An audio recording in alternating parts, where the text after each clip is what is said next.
Shovel Knight is a 2D action platformer made by Yacht Club Games and funded by Kickstarter. Despite the industry being plagued by very similar and mediocre platformers, Shovel Knight has been praised by many as an incredible return to form with the platformer genre. It's interesting to see such universal acclaim for a retro-driven game in this day and age when the market is driven towards things such as high-definition visuals or thought-provoking writing. With how far the game stands out, it really provokes discussion on what exactly makes Shovel Knight so compelling. With this video, I plan to explain why Shovel Knight is such a great example of how simple game design can do so much for a game, discussing things such as its simple and flexible control system, level design focusing on teaching without explaining, an aesthetic that keeps the player focused and motivated, and possessing some flaws that show the issues of over-designing a game. Before we dig into hard details, it would help to know a bit about Shovel Knight's development. As mentioned, it began on Kickstarter as the ultimate love letter to the 8-bit era of games, touting inspirations from classic titles such as Mega Man and Castlevania. Despite being a small team of way-forward developers with only a few levels to show off, Yacht Club Games managed to accrue 4 times the original goal of $75,000, along with the support of Mega Man musical composer Manami Matsume, and the exposure of some YouTube celebrities. After a year of development, Shovel Knight hits the stage on the Wii U and 3DS consoles along with the PC marketplaces. With Shovel Knight being housed in the action platformer genre, it's expected that the controls will be simple in nature but also tight and responsive. The game starts you off with 3 primary actions: jumping, swinging your shovel, and a drop attack. Jumping is a very simple function, but you have full control of your trajectory and jump height, which plays into the game's design. Attacks are of medium speed but also push you backwards slightly to prevent attack spam on bosses and strong enemies. Attacks also interact with blocks and other objects in the game, which plays into navigation and puzzle solving. The drop attack is performed by holding down on the directional input while you're in midair, and only stops if you land on solid ground or cancel it with the attack button. Later on you get sub-weapons, which are used either by holding up and using the attack button or just binding it to a button. Sub-weapons functionality plays into a variety of roles, but you have a limited magic pool, so learning which sub-weapon works best becomes vital. Having a full grasp of the game mechanics becomes key in later areas, such as knowing how to address the tricky enemy placement in the Plague Knight stage, or figuring out the proper jump timing for the platforms in Propeller Knight stage. The constant shift in challenges across each stage helps the player realize the amount of depth present in the game's control scheme despite the simplicity of it. On the other side of game mechanics we have sub-weapons and upgrades, which for this segment I'll just generalize as upgrades.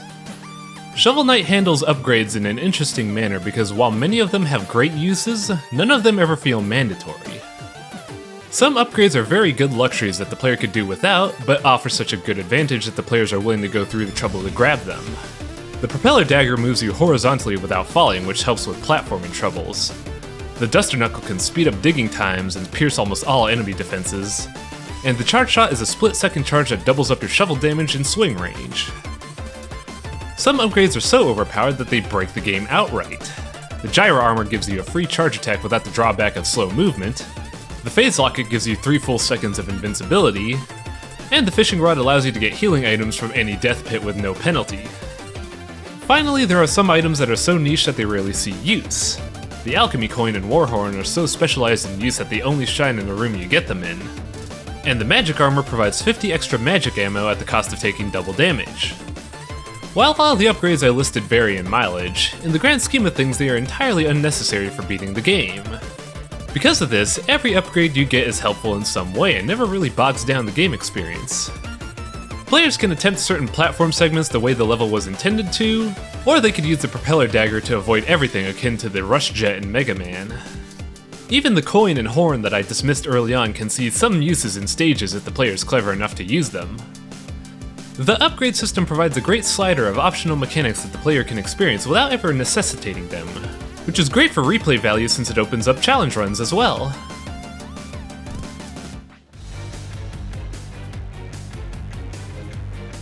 Many of the nuances in Shovel Knight's gameplay are learned as you play the game. Each level progresses in certain ways to help teach the player their options. The first set of stages are meant to be a primer for the game as a whole. It introduces the player to things such as destructible hidden walls and the ability to reflect certain bullets with your attack, which are bits of knowledge that persist through the entirety of the game. The second set of stages introduce potential changes in the environment and monsters, such as the ability to modify stage hazards and new monster traits, causing the player to rethink what he could do with the situation at hand. A good example of this would be the fire hazards and green goo in Mole Knight stage affecting the basic slime enemies and the actual lava hazards in the area.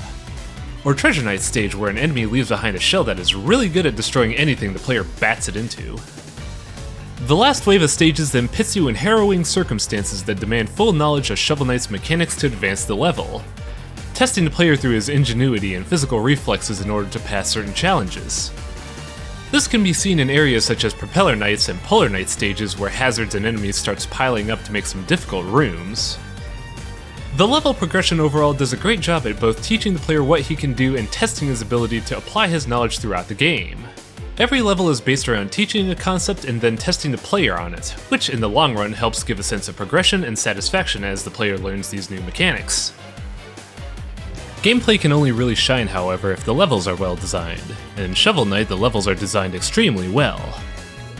Every level is built in a way that the player can go through it with just the basic shovel but would have an easy time with certain upgrades.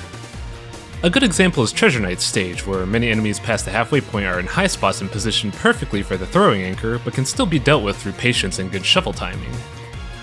This adherence to a shovel-only style of level design is excellent since it echoes certain philosophies seen in games such as Ninja Gaiden or Castlevania. It allows players to learn the mechanics on the fly and adapt to ever-changing circumstances. New players feel challenged due to the level layouts, and clever players feel a sense of accomplishment when they come up with a new trick. This can be seen in Polar Knight stage during the introduction of the Rainbow Statue. At one segment you need to use the statue to go across a wide chasm, but several Vikings on ladders drop hammers from the sky to impede you. Players could risk shoveling each individual one on each ladder, use the anchor or fire rod to clear them at a safe distance, or a clever player would realize that the statue kills enemies on contact and use said device to just clear a path in 3 seconds. This kind of level design is what sets Shovel Knight apart from the rest of the indie gaming market. While other platformer games have a set path with set difficulty, Shovel Knight promotes creative approaches to each level, which lets players enjoy the game in their own way rather than the developer's vision. The level design in Shovel Knight is great because it manages to test the wide range of skilled players who approaches it. For the most part, levels in the game are designed in ways to mess with both new players and experts looking for extra challenges in their runs. This can be seen in nearly every level in some form or fashion. For a good example, let's take a look at Plague Knight stage. A common enemy in that stage is a crow that drops an explosive vial on the player. New players will have a tough time struggling to get past these creatures without taking too much damage, but will eventually learn to be patient and bait the flask to progress forward. Conversely, speedrunners will be worried about time, and these birds run the risk of wasting time through hit stun. But with proper training, a runner can shovel the flask out of the way and keep their tempo going without a second wasted. The simple enemy that only stays on the screen for roughly 3 seconds provides a form of challenge and frustration for new players and experts alike, which is a mark of incredible enemy design. This kind of logic can be seen in other levels as well. Spectre Knight's shadow overlay segments intimidate new players through the threat of a death and test speedrunners through memorization. And Polar Knight's stage as a whole is a rough challenge for fully equipped characters and shovel-only challengers alike. This persists through the entire game in various ways, and this attention to core difficulty is what makes Shovel Knight so enthralling to play. The levels in Shovel Knight are also very refreshing because every stage feels different and nothing is outright reused. Every level has a theme in terms of mechanics and general motif, which gives every level a unique identity. I mentioned before that the first set of stages exists as a way to prime players to the game, and there's no better example for that than King Knight. King Knight's stage is in no way special. It's a very run-of-the-mill level that's just hard enough to start teaching players the various hazards in the game that they'll be seeing later on, such as the burning oil trap or trick bombs. Much like his stage, King Knight himself is no big deal. He just jumps around trying to crash into Shovel Knight, occasionally pulling off a dash attack or a ground stomp, but never really capitalizes on his attacks. King Knight's stage presents itself as a sort of extended tutorial, and while it's not overtly challenging, it still possesses memorable elements such as the magic book platforms and the smug griffin mid-bosses. Every stage in Shovel Knight has its own identity as well, which is great for keeping the game memorable. Mole and Plague Knight stage all play around with the mechanics of your shovel with things such as sandstone blocks providing no resistance to your drop attack, and a variety of enemies and objects that you can manipulate as well. Meanwhile, Polar Knight, one of the endgame stages, takes all the ideas you've learned from the game and turns them on you by punishing certain learned behaviors. This all culminates with the final Enchantress levels taking every idea and mashing them together in some mean ways as a sort of final exam to see if the player truly understands the game. The theming of the game managed to hit that sweet spot of impressive and challenging to cement each level firmly in the player's mind.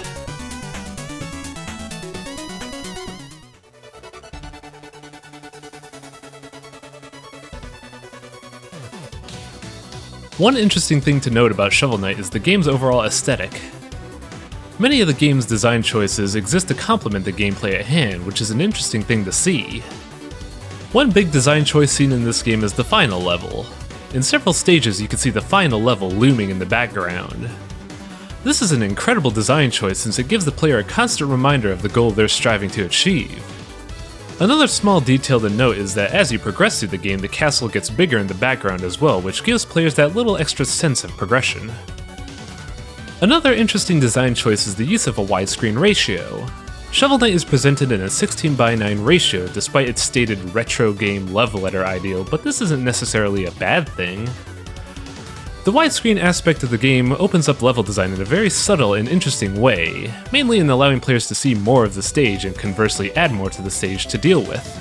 This can best be seen in Mole Knight's stage, where a bevy of stone block barriers impede the path of a ferry segment, forcing players to play more aggressively to accommodate for the tougher barricades or attempt to take the higher road instead. Polar Knight's stage also utilizes the widescreen aspect ratio in clever ways, with some rooms having a vast mix of hazards and enemies for the player to wrap their head around. Despite Shovel Knight's aesthetic being simple initially, all the design elements of the game come together to make the game much more memorable.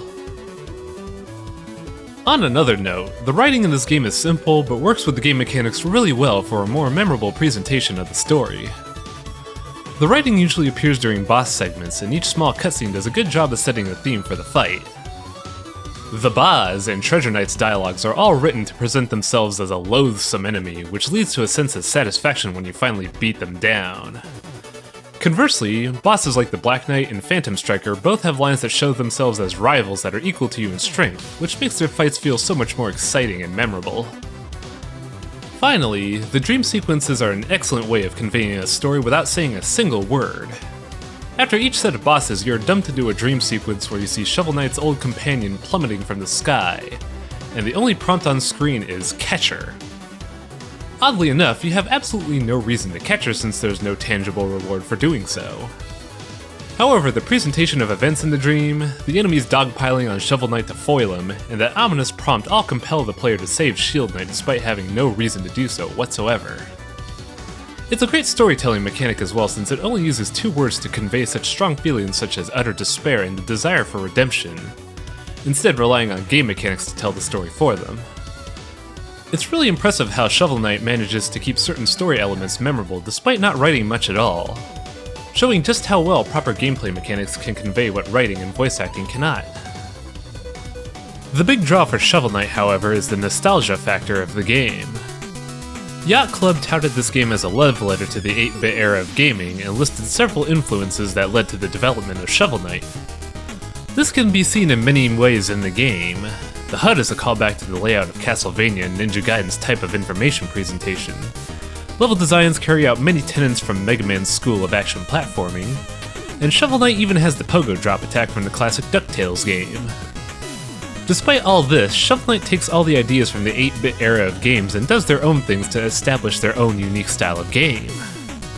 The point system actually sees use in Shovel Knight as a way to bolster the character, sprite designs in this game are very distinct and vibrant, and the mixed gameplay mechanics are used to great effect in the gameplay.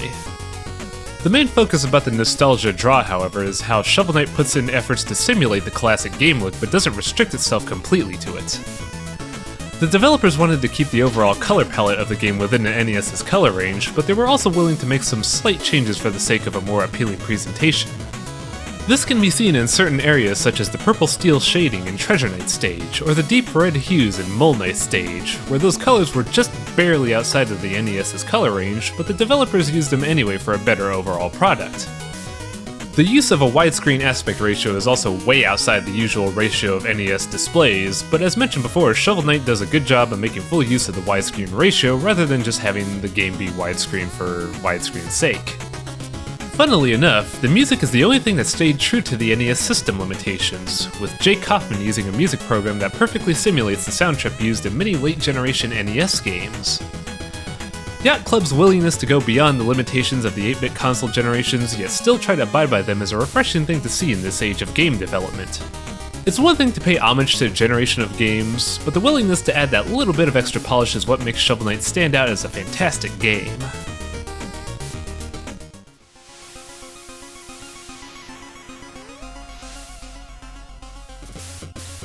While I've mainly been praising Shovel Knight's design direction, there are some distinct flaws that I feel need to be pointed out as a way to bring up certain concepts in overall game design.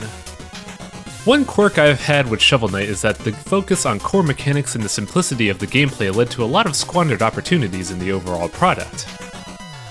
I mentioned before that upgrades overall were unnecessary and just existed as a luxury, and in some regards this makes the level design and some upgrades rather underutilized.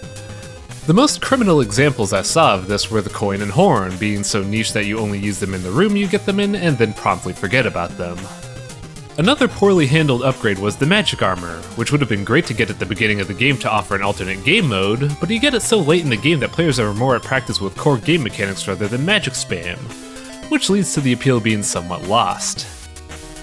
Power-ups overall don't feel important in Shovel Knight, with the most useful ones being the propeller knife and the phase locket. If we compare this to, say, Mega Man 2, where almost every power-up could be used to great effect and some were outright necessary for secrets, and you can see how underutilized the upgrades are. A good 80% of the upgrades in this game feel like they were added as an afterthought rather than integrated into the game, which feels like a shame, really. On the topic of upgrades, I feel like the towns in Shovel Knight felt like a dumping ground for all the upgrades. This was mainly done to promote the money system in the game, but I feel like they could have done far more with the idea of secrets. Many of the hidden music sheets in this game feel like they were trying to channel ideas from games like Mega Man X and Symphony of the Night, with the idea of hiding good upgrades and skill-based secrets in order to promote exploration. You can see the secret logic in Treasure Knight and Tinker Knight stages, where secrets are deviously hidden, but the payoff feels criminally underwhelming. Many upgrades we see in town can easily be slipped alongside the music sheets or in various money secrets scattered across the game, which would have been a great way to make finding a secret much more satisfying. The money aspect of buying upgrades in town does seem nice on paper, but in practice players could just farm certain quick stages in order to get all the upgrades, which undermines the impact of the upgrade system. With the money logic in mind, however, the developers already had an elegant solution for secrets at hand with Chester. Chester appears in every stage in order to sell you sub-weapons at a discounted price, which is really cool, but this could also be applied to things such as the health or weapon upgrades in order to make finding a secret have much more impact. It would have been nice if Yacht Club did more with the secrets in Shovel Knight, because they really feel like one of the weakest parts of the game. Another pressing matter in Shovel Knight's game design is the death system. Despite being a love letter to the NES era of platforming games, Shovel Knight opts out of the arcade lives and continue system. Instead, they choose to punish death through siphoning a percentage of the player's cash and dumping it in their death zone. While this change is a step in the right direction in some ways, it also feels way too forgiving. Death in any video game is supposed to be a learning experience through negative reinforcement, however many elements in Shovel Knight act as a means to undercut said punishments. For one, checkpoints in this game are always placed just before a critically hard segment. While this design choice is a good time saver for the player, it also tends to promote recklessly headbutting a segment rather than taking the time to actually learn it. The actual punishment of losing cash on death is also rather pointless. Sure, you lose a portion of your cash, but this is the only thing you lose. Should you happen to die after finding a sub-weapon, or in a rare few instances a hard-to-get music sheet, you get sent right back to your checkpoint but keep all your possessions. This really takes any sense of accomplishment that you may find from getting those items, since you now have possession of the items forever, making death outright meaningless rather than an intimidating challenge. Any money you lose from death can easily be reacquired from returning to a level and just running it quickly, so losing money on death really doesn't promote any good behaviors in gameplay. Most of Shovel Knight's mechanics as a whole really undercut the concept of death as a motive to get good, making the whole death mechanic feel really frivolous in the long run. One last issue I have with Shovel Knight is that the bosses all feel far too forgiving. Bosses are supposed to be the big payoff for a level, providing a high-risk and fast-paced fight that tests everything you learned. But in Shovel Knight, we rarely see this happen. One main thing Shovel Knight does weird with boss fights is that we're always fully healed before the fight, which is fair to the player, but it also promotes bad behavior. Since the player is fully healed, there's no reason to heed the caution, which can lead to players frantically headbutting the boss to outdamage it.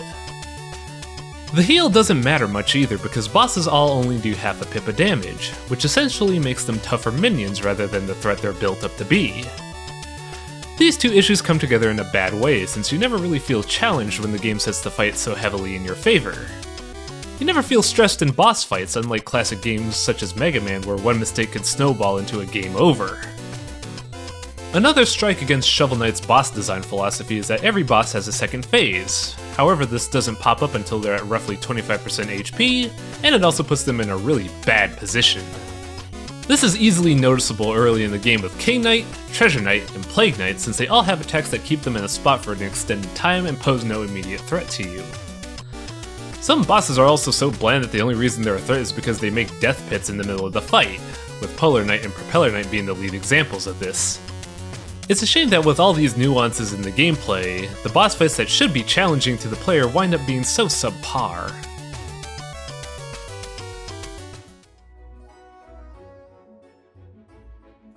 For one final tangent, I think covering the little touches behind Shovel Knight would be a neat thing to look into. The developers did a lot of clever and subtle things to make some content much more interesting in certain ways. The Black Knight fights are a great way to set up rival fights, but they're also a great metric to show the player's progression through the game, since the Black Knight scales up in the same fashion you do.